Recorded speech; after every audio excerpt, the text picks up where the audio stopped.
Hello students, आज मैं आपको एक नया टॉपिक पढ़ाने जा रही हूँ जिसका नाम है इन्वर्जन।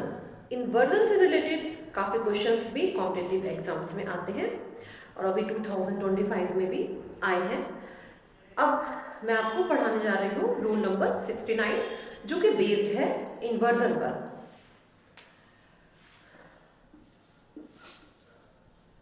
इन्वर्जन, अब इन्वर्जन कैसे सेंटेंसेस होते हैं अब मैं आपको बताती हूँ। जैसे हमारा सेंटेंस है उसमें पहले सब्जेक्ट आती है फिर वर्ब आती है, लेकिन जो हमारा इन्वर्जन है उसमें पहले वर्ब आएगी फिर सब्जेक्ट आएगा। जैसे मैं I am giving you one example. सब आपका जो स्ट्रक्चर होता है उसके अकॉर्डिंग पहले सब्जेक्ट आता है फिर वर्ब आती है, लेकिन इन केस ऑफ इन्वर्जन पहले वर्ब आती है फिर सब्जेक्ट आता है। जो हमारे इंटेरोगेटिव सेंटेंसेस होते हैं उनमें इन्वर्जन होता है। जैसे मैं आपको एक एग्जांपल के थ्रू बताती हूँ। What are you doing. So students, इस सेंटेंस में व्हाट आ गया, उसके बाद फिर हमारा यहाँ पे पहले वर्ब है फिर सब्जेक्ट है, तो ये हमारा इन्वर्जन का सेंटेंस हो गया। कैसा सेंटेंस हो गया? इन्वर्जन का।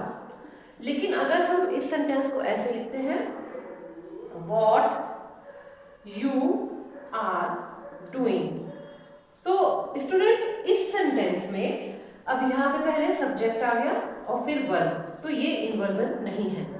इन्वर्जन के लिए ये जरूरी है कि पहले वर्ब आए और फिर सब्जेक्ट आए, उन केसेस में इन्वर्जन होता है। अब मैं आपको कुछ एग्जाम्पल से समझाती हूँ। Number 1, I have never seen such talent. अब इसमें सब्जेक्ट और वर्ब, तो ये इन्वर्टेड केस, ये इन्वर्जन नहीं है। अब इसको इन्वर्जन बनाने के लिए हम लिखेंगे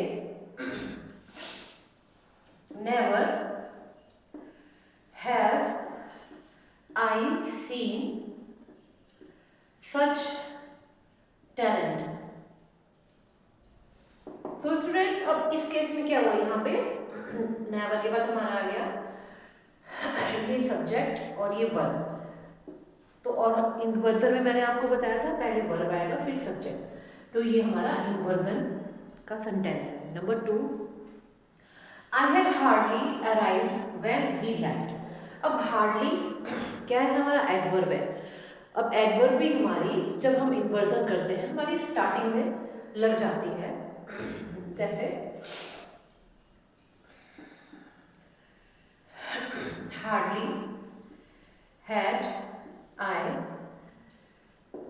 arrived when he left. So students, अब इसमें यहाँ पे पहले वर्ब आ गया और ये वर्ब आ गया, उससे पहले एडवर्ब है हमारा। अब यहाँ पे वर्ब पहले है और सब्जेक्ट बाद में है, तो ये क्या है हमारा? Inverted sentence. इस तरह से हम इन्वर्जन करते हैं, उसमें हम वर्ब पहले लाते हैं और सब्जेक्ट बाद में लाते हैं। अब आपको ये रूल समझ में आ गया होगा। ये था रूल नंबर 69। इससे पहले मेरी 68 वीडियोस और हैं, आप उनको जरूर देखिए। These videos are very important for the competitive level exams. और इनकी खास बात ये भी है, अलग अलग वीडियोस में है, आपको ढूंढने में भी आसानी रहेगी। मेरे चैनल को लाइक करिए, सब्सक्राइब करिए। Thank you student.